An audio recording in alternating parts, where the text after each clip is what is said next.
A mochi moment from Mark, who writes, I just want to thank you for making GLP-1s affordable. What would have been over $1,000 a month is just $99 a month with Mochi. Money shouldn't be a barrier to healthy weight. 3 months in, and I have smaller jeans and a bigger wallet. You're the best. Thanks, Mark. I'm Myra Ahmed, founder of Mochi Health. To find your Mochi moment, visit joinmochi.com. Mark is a Mochi member compensated for his story. You're listening to this podcast, so I know you've got a curious mind. Here's a helpful fact you may not know yet. Drivers who switch and save with Progressive save over $900 on average. Pop over to progressive.com, answer some questions, and you'll get a quick quote with discounts that are easy to come by. In fact, 99% of their auto customers earn at least one discount. Visit progressive.com and see if you can enjoy a little cash back. Progressive Casualty Insurance Company and Affiliates. National average 12-month savings of $946 by new customers surveyed who saved with Progressive between June 2024 and May 2025. Potential savings will vary. Hey guys, I'm off this week, but as always, I want to make sure that this feed is featuring a case in need of justice. And since there was a recent development in the case, I wanted to bring your attention back to Aubrey Dameron. She went missing on March 9th, 2019 near Grove, part of the Cherokee Nation of Oklahoma.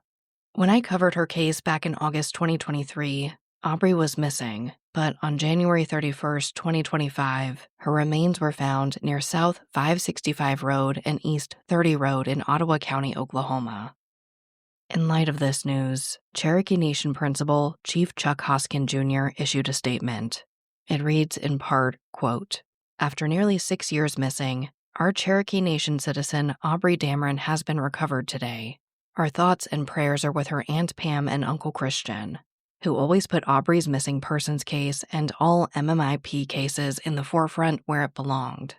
Aubrey, who was extremely proud of her Cherokee culture, had a bright future, and her young life was cut too short. End quote. We don't know a lot right now, and I hope that there's more information in the future to be able to bring you guys a longer update. At this point, they haven't released her cause or manner of death, and can't say exactly how long she was out there for. But what we do know is that her case is still unsolved. So if you aren't familiar with her case, please take a listen. And please continue to share in hopes that her loved ones will finally get some answers. As always, thank you, and I'll talk to you next week. Voices for Justice is a podcast that uses adult language and discusses sensitive and potentially triggering topics, including violence, abuse, and murder. This podcast may not be appropriate for younger audiences. All parties are innocent until proven guilty in a court of law. Some names have been changed or omitted per their request or for safety purposes. Listener discretion is advised. My name is Sarah Turney, and this is Voices for Justice. Today I'm discussing the disappearance of Aubrey Dameron. At around 3:30 a.m. on March 9th, 2019, 25-year-old Aubrey Dameron left her mother's house near Grove, Oklahoma. She told her family she was going to meet someone. Aubrey hasn't been seen since. This is a case full of confusing leads, allegations that Aubrey was kidnapped and being held for ransom, an alleged murder confession, and evidence that, in my opinion, needs another look. For years, Aubrey's family's been fighting for answers, doing a ton of media, and conducting their own searches for Aubrey. Now, if you listen to my other podcast, Disappearances, you know that I've actually already discussed Aubrey's case before. That was in a joint episode discussing Aubrey and the disappearance of Anthonette Cayedito. That episode has a heavy focus on the overall epidemic of missing and murdered Indigenous people.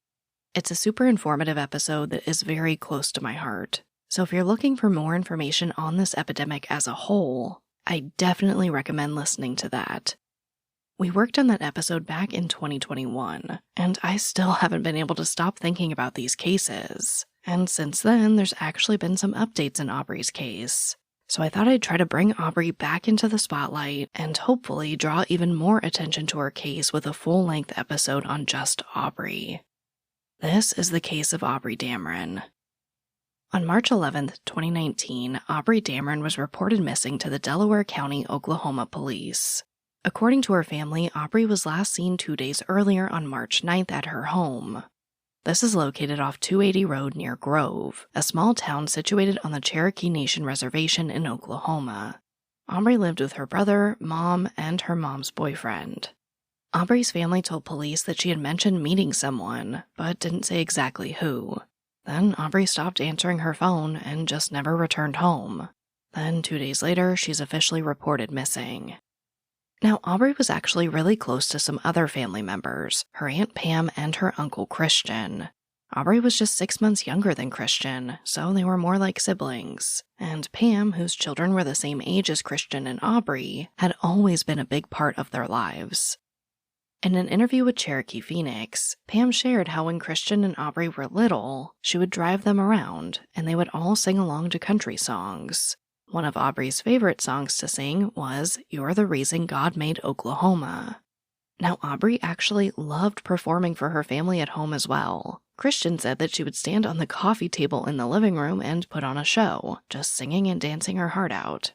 Aubrey had big dreams of being a singer and an actress. By the time Aubrey was in her early 20s, she graduated from Grove Beauty College and was looking for a fresh start. So she decided to move in with her boyfriend, Jay Pearson, in New Mexico. But even in a different state, Aubrey remained close to Pam and Christian.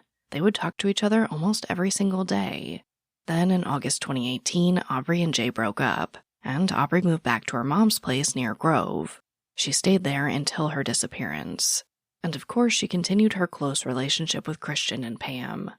But then, in the months leading up to Aubrey's disappearance, her communication with Pam and Christian just drastically decreased. Instead of hearing from her nearly every day, it became every few weeks. And Pam and Christian knew something was off. They would later describe this behavior as very strange.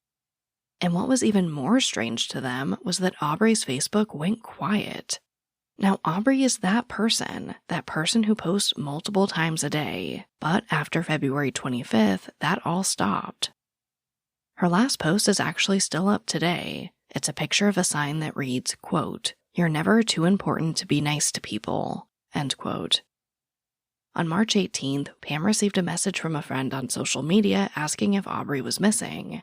At this point, Pam had no idea what this friend was talking about. So the friend sent a screenshot of one of Aubrey's friends who had posted on Facebook, asking if anyone had seen or heard from Aubrey. And Pam is shocked. She hadn't heard anything about this. According to the Cherokee Phoenix, after hearing from her friend, Pam reached out to the Delaware County Sheriff's Office to figure out what was going on. They confirmed that Aubrey was missing, but they insisted that Pam call Aubrey's mother, Jennifer, for more detail. So Pam reached out to her sister to find out what was happening. And Jennifer tells Pam that she hadn't seen Aubrey since the early morning hours of the 9th. Jennifer said she woke up at around 3:30 a.m. to use the restroom and saw Aubrey walking out the side door. She was dressed entirely in black. She had on a leather jacket, top, skirt, knitted hose, and boots. Jennifer told Pam that Aubrey had mentioned she was going out to meet someone. This was corroborated by Aubrey's brother as well. He actually followed Aubrey out of the house and asked her where she was going. She didn't say who she was going to meet, but she did say that she was going to meet someone. Now, Pam did eventually speak to the sheriff, but he said he didn't have any details because he was just being briefed on the case. Basically, call back later. So Pam called back the next day and asked to speak to the person in charge of Aubrey's case. She was then connected to Captain Gale Wells, who said he didn't believe Aubrey was missing because of her lifestyle. And Pam fought back. Pam later told Cherokee Nation that she asked Wells if he was referring to the fact that Aubrey was transgender. Wells said no because of her lifestyle. Pam replied, quote, "So you're telling me that because of her lifestyle that her life isn't worth searching for," end quote. And Wells says, no, that's not what I'm saying. Pam says that's exactly what you're saying. And in the end, Wells says that they just don't have the resources to look for Aubrey. Now, obviously, to Christian and Pam, it didn't seem like the police were doing anything to investigate Aubrey's case. It had been over a week since she went missing, and police hadn't done any physical searches for Aubrey, and the media hadn't reported on her disappearance either. Pam told NBC News that it seemed like no one cared about Aubrey's disappearance at all. She said, quote, "It's high risk to be Native and missing. and high risk to be transgender and missing. And Aubrey was both, end quote. Christian would also tell reporters, quote, "Our family had to wait 9 days before law enforcement decided our niece was missing. Anything may have happened in that time frame," end quote. But Pam and Christian weren't going to just give up. They took matters into their own hands. They started a Facebook group, put up flyers, and investigated Aubrey's case on their own. And they did find out something really significant. Aubrey left behind her purse, her phone, and her medication for epilepsy. Then there is finally some media interest in Aubrey's case. The first news article about Aubrey was published on March 20th, 11 days after she went missing. But there still hadn't been any physical searches for Aubrey. So Pam and Christian began looking for volunteers since the police were literally refusing to search. But at the same time, Captain Wells told the Grove Sun that detectives were actively working on the case. He said at this point it looked like Aubrey willingly left her mother's home to meet someone, and there was just no evidence to indicate that she was a victim of foul play. But it does seem like they were doing something. Another detective said that law enforcement was working with surveillance teams at area casinos to look through footage. I'm not going to say that it's a lot, but it is something. Pam and Christian were growing really worried. They told the Grove Sun that they feared that Aubrey's disappearance might be related to a hate crime due to her being a transgender Indigenous woman. Now, Aubrey began identifying as female during her teens. She came out to her family and classmates as a trans woman and as a two-spirit. But unfortunately, many people didn't support Aubrey. Christian told MTV News that Aubrey's transition was, quote, "something new for the community of Grove. People just acted like it was some sort of plague. There were occasions where she was kicked out of church," end quote. Back when Aubrey and Christian, who was openly gay, were in school, students would shout derogatory slurs and hurl rocks at them. Aubrey wound up being forced to attend an alternative school because, according to school officials, her identity was a distraction to her classmates.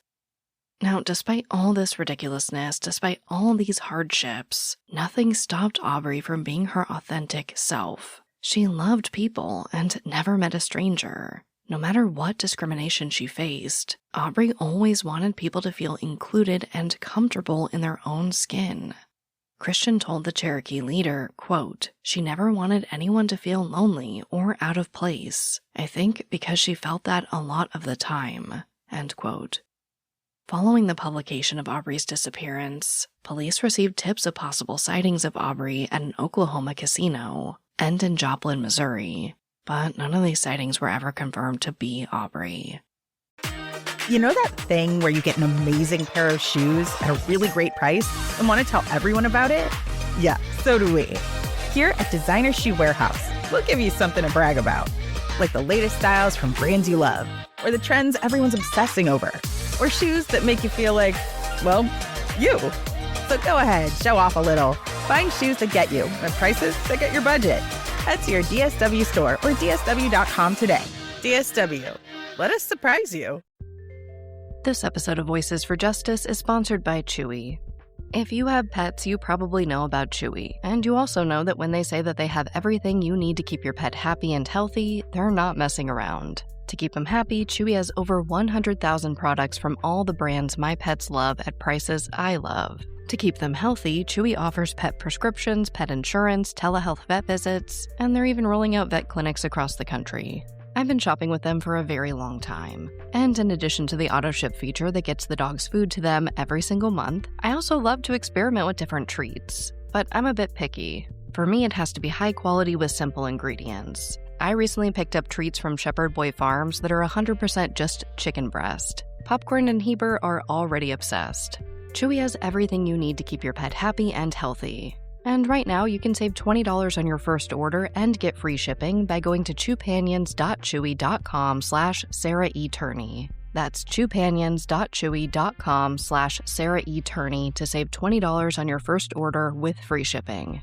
chewpanions.chewy.com/Sarah E. Turney. Minimum purchase required. New customers only. Terms and conditions apply. See site for complete details. On March 23rd, 3 days after the media started reporting on Aubrey's disappearance, Pam and Christian conducted a volunteer search without the help of law enforcement. This was just in the areas around her home. They also asked neighbors to review their Ring doorbell footage. Unfortunately, none of them captured any sign of Aubrey. But they did find something. Pam and Christian found a sock that looked like it had blood on it. The Delaware County Sheriff's Office came to process the evidence, and they sent it off to the Oklahoma State Bureau of Investigation, or OSBI. The sock was really the only thing of note found during the search. But within a week, OSBI had an investigator on the case. Pam told Cherokee Nation that they were brought in because, quote, "this is no longer regarded as a normal missing persons case," end quote. Finally, it looked like the investigative efforts to find Aubrey were heating up. A judge signed a search warrant for her Facebook account. According to MTV News, right before Aubrey was last seen, she messaged multiple people on Facebook asking for a ride, but she didn't give information about where she was going or who she was meeting, and ultimately no one responded. But they found more. Investigators also found that at 3:42 a.m. on the 9th, Aubrey's phone's GPS pinged off the Wi-Fi at a mobile home park. This was around 100 yards from her mom's house. Investigators did speak to Aubrey's ex, Jay, who was now living in Colorado. He told them Aubrey moved back to Oklahoma to get treatment for substance use disorder. But that statement from Jay has received some pushback from Pam and Christian. They told the Grove Sun that Aubrey moved back for 2 reasons. 1, she was homesick. And 2, she needed to get out of an unhealthy relationship with Jay. Pam said Jay had allegedly threatened Aubrey should she leave the relationship. On April 2nd, there was some movement in Aubrey's case after one of her former close friends, 42-year-old Anthonette, was arrested for extortion in relation to Aubrey's case. Now, details about exactly what happened are pretty scarce. But we do know that on March 12th, 3 days after Aubrey was last seen, Anthonette called Aubrey's ex-boyfriend Jay and told him that Aubrey was being held against her will for drug money. Anthonette told Jay, quote, "if they don't get the money, they're going to take Aubrey for a ride," end quote. She then asked Jay to send money and said she'd put in some of her own as well. But Jay senses that something isn't quite right, and he calls the police before moving forward. And it turns out Anthonette was lying. When police finally spoke to Anthonette, she said that she'd just been messing with Jay. And on top of that, she didn't believe Aubrey was really missing. She thought Aubrey was just doing this to get Jay back, and she believed that Aubrey's parents knew where she was. Anthonette was arrested and charged with extortion, but the charges were later dropped. And then a major bombshell drops in the case. On April 6th, Pam contacted Captain Wells to share a very concerning conversation she had with her sister. According to Pam, Jennifer revealed that her live-in boyfriend, Mike Bernard, had confessed to killing Aubrey. I think it's important to note that Aubrey and Mike had a very sordid history. The Grove Sun reported an incident in February 2019 where Aubrey and Mike got into a fight, resulting in Aubrey being charged with assault and battery. But those charges were dropped soon after. Now, when Captain Wells gets this report, he and some other officers go right to Jennifer and Mike's house. As they approach the area, they see that Mike is driving, and so they pull him over. And it was clear that Mike had been drinking, so he was arrested for driving under the influence. What happened next isn't really clear, but Captain Wells basically said that there was just no evidence to support Jennifer's alleged claim that Mike had confessed to killing Aubrey. Wells said that he personally questioned Jennifer, and she denied that Mike made any such statement. After this, they just seemingly dropped it. But the leads don't stop. Weeks later, at the end of April, there was another possible lead after someone logged into Aubrey's Meet Me app. This is an app designed for meeting new people in your area. According to MTV News, the IP pinged off an office in Irving, Texas. And again, police looked into the lead, but this also didn't seem to go anywhere. During Memorial Day weekend, the Northeast Oklahoma Missing and Murdered Indigenous relatives held a rally to bring attention to 3 missing Indigenous people, including Aubrey. Pam told the Cherokee Phoenix, quote, "You really don't know the magnitude of this, how many people are missing, until it happens to you. There are many people missing from this area. Some aren't even sure how to go about reporting a missing person." End quote. During that same weekend, Pam and Christian decided to organize another search based on a tip they received from a friend of Aubrey's. According to the friend, there was a rumor going around that Aubrey might have been buried at the top of a hill close to a flagpole, about 30 miles southwest of her home. They brought in dogs to search the area, but the dogs didn't detect anything significant. The search was then expanded to a location further down the hill near a water tower. And there, the dogs started showing a lot of interest in an area that looked like a shallow grave sinking in. And even more chilling, there was a black leather jacket lying next to this area. A black leather jacket very similar to the one Aubrey was last seen wearing. From here, the police were immediately contacted, and the jacket was collected as potential evidence. But due to it being a holiday, it would take a few days before a forensic anthropologist could get to the scene. When they did eventually get there, they found a bone. Turns out it was just an animal bone, but they continued searching the area, and investigators located another item of clothing believed to be a basketball jersey, and this was sent off for testing. Pam told Cherokee Phoenix that communication with the sheriff's office nearly ceased after this search. The family would receive tips and pass them along, and, quote, "just see their disregard for her life," end quote. It also didn't help that police were extremely tight-lipped with the media. They rarely gave updates on evidence testing or where the case was at. It seemed like they weren't doing anything to keep Aubrey's face and name in the media. But Pam and Christian continued fighting for answers. This episode of Voices for Justice is brought to you by Quince. I've been trying to be more intentional about what I wear each day. I'm leaning into pieces that feel effortless, comfortable, and still put together, and Quince has been my go-to. The fabrics feel elevated, the fits are flattering, and everything just works without overthinking it. They use premium materials like 100% European linen, organic cotton, and ultra-soft denim. And the best part? Everything is priced 50 to 80% less than similar brands. They work directly with ethical factories and cut out the middlemen, so you're paying for quality and craftsmanship, not brand markup. I recently just ordered their tiered linen dress, of course in black. I wanted to pair it with one of my favorite pairs of brown wedges. The problem was, I didn't have a brown purse, so I got that from Quince too. It's one of my favorite outfits. It's easy, effortless, and feels amazing, especially as we're getting a little bit warmer here in Phoenix.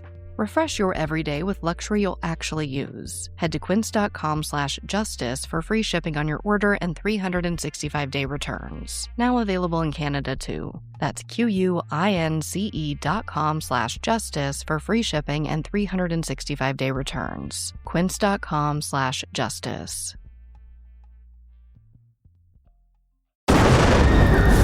What they did to your family, you're lucky to make it out alive. Streaming on Peacock. These men are going to come after me. Taking them out is my only chance. Put a bullet in her head. From the co-creator of Ozark. Looks like a family was running drugs. Execution-style killing, it's rare for the Keys. Any leads on who they might have been running for? The cartel killed my family. I'm gonna kill them. All of them. MIA. Streaming now. Only on Peacock. On November 21st, volunteers and dogs conducted a search on Aubrey's mom's property. The dogs showed interest in a shed, so the volunteers went inside and quickly found a tarp. When the tarp was unfolded, the dogs also showed interest in it. And as they began to look closer at this tarp, they saw some stains that looked like they could be blood. And just like the jacket, the volunteers called police and asked them to collect the tarp. And they did. They did come pick up the tarp, but it took over a month for them to send it off for testing. Meanwhile, volunteers continued searching Aubrey's mom's property. The dogs ended up focusing on a nearby pond. According to the Grove Sun, the pond had about 3 feet of water drained, and the remaining water was examined, but no evidence related to Aubrey was found. In February 2020, police spoke with KJRH to give an update. Captain Wells said that all investigative leads were being followed. He also mentioned that everyone is a suspect until authorities are able to, quote, verify that nothing happened to Aubrey, or that something tragic happened, end quote. On March 9th, 2020, Aubrey's friends and family held a vigil to mark the 1-year anniversary since her disappearance. Christian told the crowd, quote, "We're not going anywhere until we bring Aubrey home. Until someone actually comes forward and lets us know what happened to Aubrey, we're not stopping," end quote. But then, in the summer of 2020, there was a glimmer of hope. This is when the FBI and Cherokee Nation Marshal Service took over Aubrey's case. This happened after a Supreme Court decision changed how Native cases are handled. The director of the Marshal Service told Dateline that before they could do their own investigation, they had to go through all the leads that the Delaware County Sheriff's Office had initially developed. And those leads didn't really seem to be worked as well as they could have. The director said, quote, "From everything I've heard, the lead detective probably didn't treat this case like I would treat it. He didn't give the due respect, in my opinion, to Aubrey. And that's a loss. It's a loss that we're now playing catch-up on maybe a case that, I hate to say it, maybe could have been solved quickly, but wasn't. So now we're having to play catch-up to fit pieces of puzzles that maybe those pieces don't even exist anymore." End quote.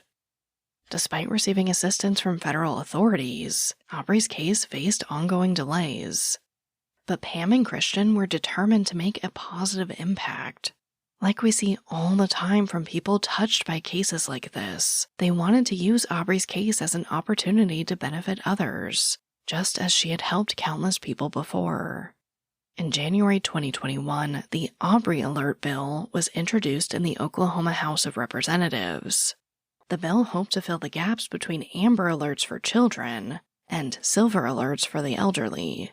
Basically, the bill would require authorities to immediately investigate cases of adults between 18 and 59 that go missing under suspicious circumstances, and cases where a victim was witnessed being abducted.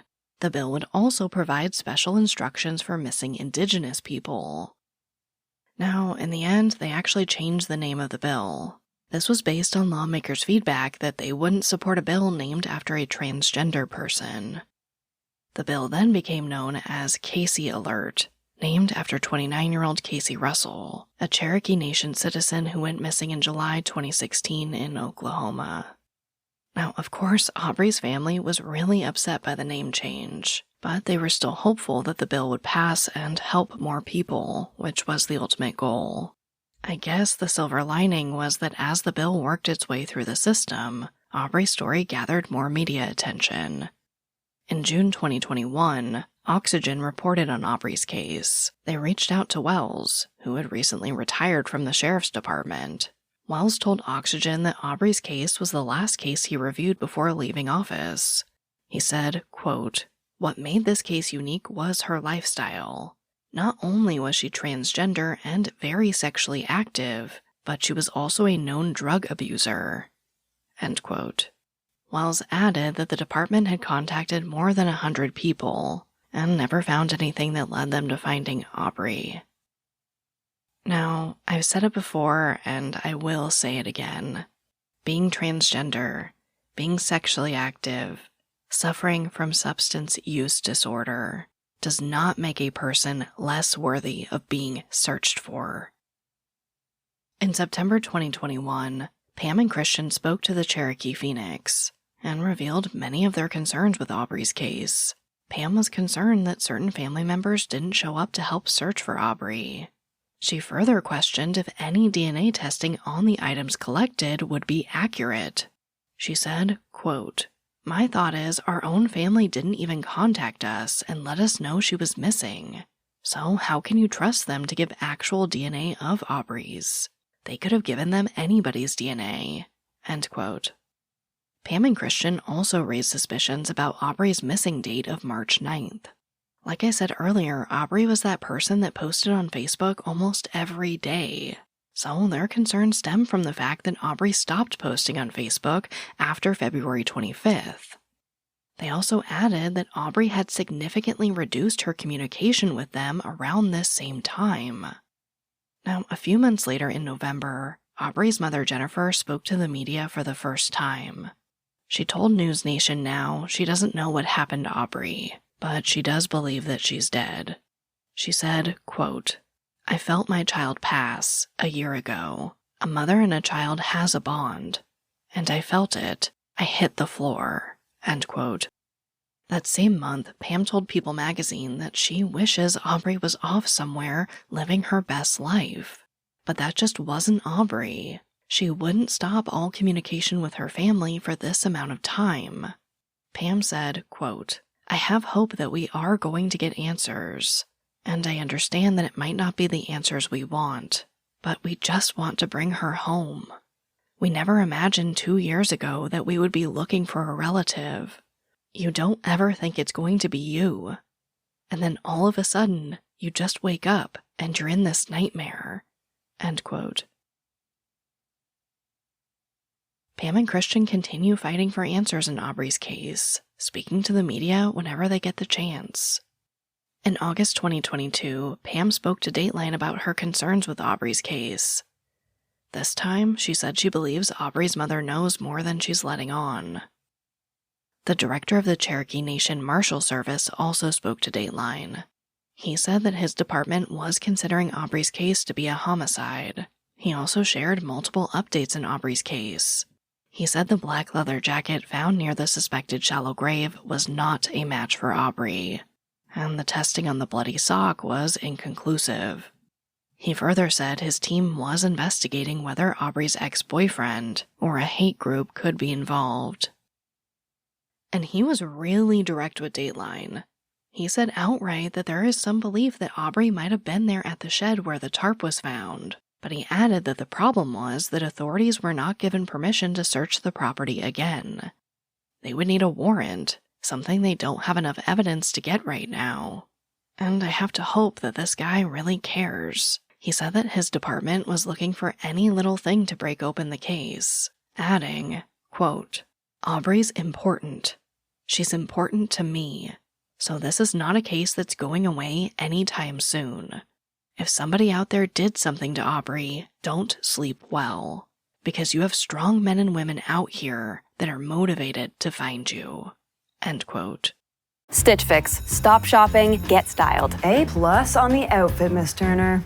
You are about to slay parent-teacher conferences. Oh, these? Just the most perfect fitting jeans my stylist sent me. Oh, hello, you, who didn't set one foot in a mall and still looks amazing. Just share your size, style, and budget, and your stylist sends personalized looks right to your door. Stitch Fix. Get started today at stitchfix.com. To my stylist, this look is dedicated to you. Thank you.